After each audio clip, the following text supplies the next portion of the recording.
안녕하세요. 그린빌 가족 여러분.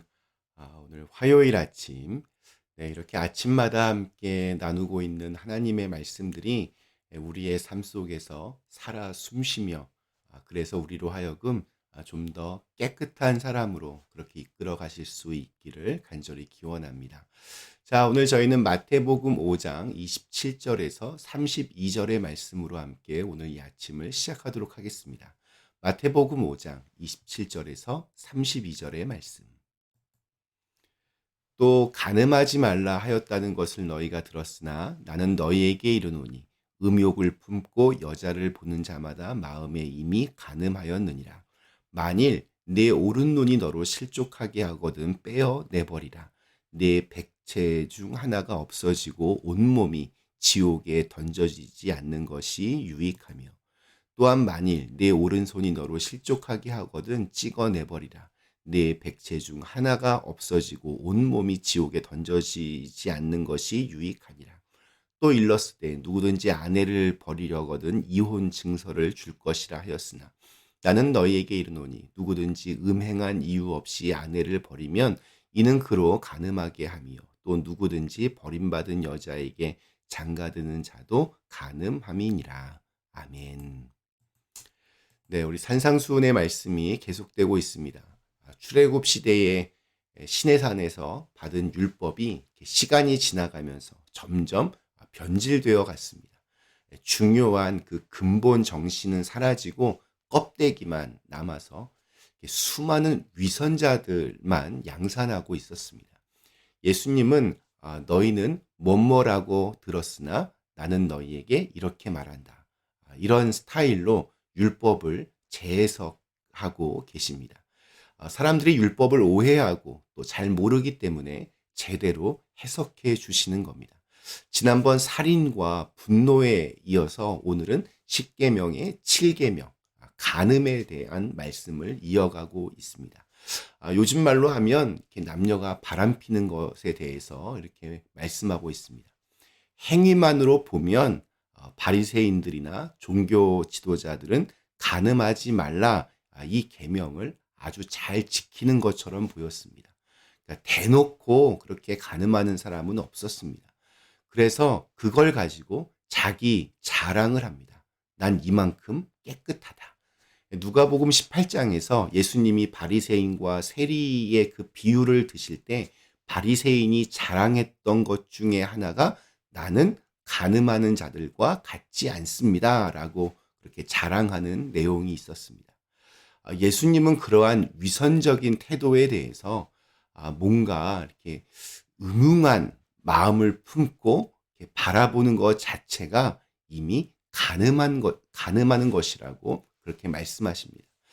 지난번 살인에 대해서도 직접 누군가를 죽이는 행위뿐만이 아니라 마음으로 미워해도 살인과 같다고 하셨는데, 간음도 이렇게 마음의 문제라고 하십니다. 몸의 간음 이전에 마음의 간음이 먼저 문제가 됩니다.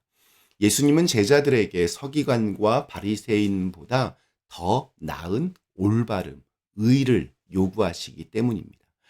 예수님은 행동 이전에 항상 마음을 먼저 문제시하십니다. 마음이 있기 때문에 그런 행동이 자연스럽게 나온다는 겁니다. 죄는 이렇게 겉으로만 드러난 행동의 문제만이 아닙니다. 세상 법은 행동한 것에 대해서만 처벌합니다. 성폭행을 했다면 그 행동을 가지고 기소하고 재판을 붙여서 형을 선고합니다. 그런 마음을 품었다는 것으로는 벌을 내리지 않습니다. 그러나 하나님은 마음에 그러한 생각을 하는 것과 그런 생각을 하는 것도 이게 이미 하나님 보시기에는 옳지 않다 말씀하십니다. 마음이 먼저입니다. 우리 또 하나 살펴본 것은 이제 우리 뒷부분에 나오는 이혼의 문제와 관련해서, 여기서 이게 간음하다라고 하는 단어는 원어적인 의미로는 혼인 관계 이외에 간통을 범했을 때 쓰는 표현입니다. 여기서 여자도 보면 일반적으로 젊고 아름다운 여성을 뜻하는 단어가 아니라 성숙한 여인이나 결혼한 여자를 의미하는 귀내라고 하는 단어를 쓰고 있습니다. 그러니까 이 계명은 일반적인 모든 여성을 가리킨다기보다는 다른 남자와 결혼한 여자에 대해서, 그런 여자의, 그러니까 남의 아내에 대해서 그런 마음을 품거나 행동을 하면 안 된다는 뜻입니다. 10계명의 10번째 계명이 내 이웃의 집을 탐내지 말라라고 하는데, 거기에는 이웃의 아내도 포함이 됩니다. 그러니까 이 7계명 간음하지 말라를 더 이렇게 명확하게 풀어주신 겁니다. 간음했다라고 하는 것은 이웃의 아내를 탐냈기 때문에 그러한 행동으로 이어진다는 말씀입니다. 우리가 성경을 읽을 때 좀 조심해야 될 거, 자주 말씀드리지만, 시대적인 통념과 지금 나의 상식과 지식과 또 가치관으로 보면 이게 좀 잘못 오해하고 해석할 가능성들이 있습니다. 그 당시 사회가 어땠는지를 알고 왜 예수님이 그 상황에 이런 말씀을 하셨는지를 알아야 성경을 제대로 해석할 수 있습니다. 예수님이 이 말씀을 하시던 이 1세기 유다 사회는 뭐 유다뿐만이 아니라 뭐 세계적으로 다 그랬겠지만 철저한 남성 우월주의 사회였습니다. 예수님 당시 여성은 숫자를 셀 때 그 숫자에 들어가지도 않았고, 또 법정에서 재판을 할 때 증인으로 채택할 수도 없었습니다. 유대 사회에서 이 아내는 남편의 소유였기 때문에 다른 남자와 간음을 한다라고 하는 것은 그녀의 그 남편의 재산과 권리를 침해하는 것으로 그렇게 여겨졌습니다. 율법을 보면 의외의 내용들이 있는데, 결혼하지 않은 처녀에 대해서 성범죄를 저지른 것에 대해서는 약간 느슨한 면이 있고 또 이렇게 재량이 있음을 보게 됩니다. 하나님이 그렇게 허락하셔서 그런 게 아니라 그 당시에 그 사람들의 생각과 가치관과 통념이 그러했기 때문입니다. 그러니까 더 많은 것들을 볼 수 없고 알 수도 없었습니다. 그러니까 중요한 것은 그렇게 자신의 몸을, 자신의 욕망을 위해서 아무렇게나 욕심내고 함부로 다른 사람의 존엄성을 짓밟으면 패가 망신한다는 겁니다.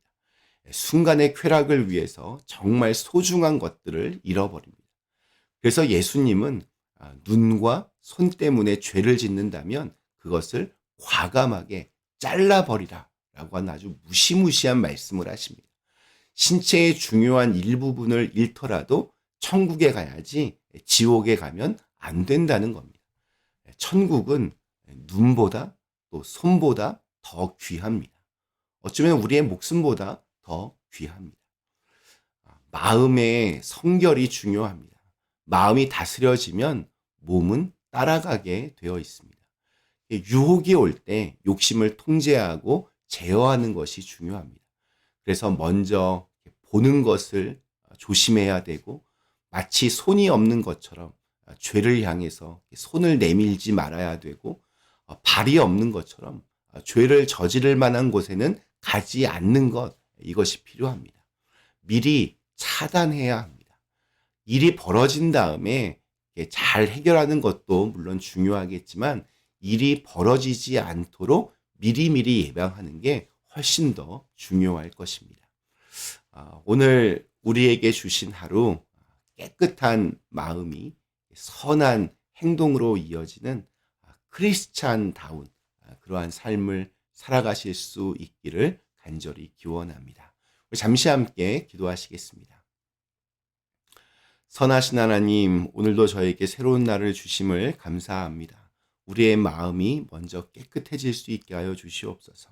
그래서 그 마음으로 행동이 이어지는데, 우리 믿는 사람들은 하나님을 믿는 사람다운 마음과 행동이 자연스럽게 이어질 수 있는 그런 귀한 날이 되게 하여 주시옵소서. 예수님의 이름으로 간절히 기도드리옵나이다. 아멘.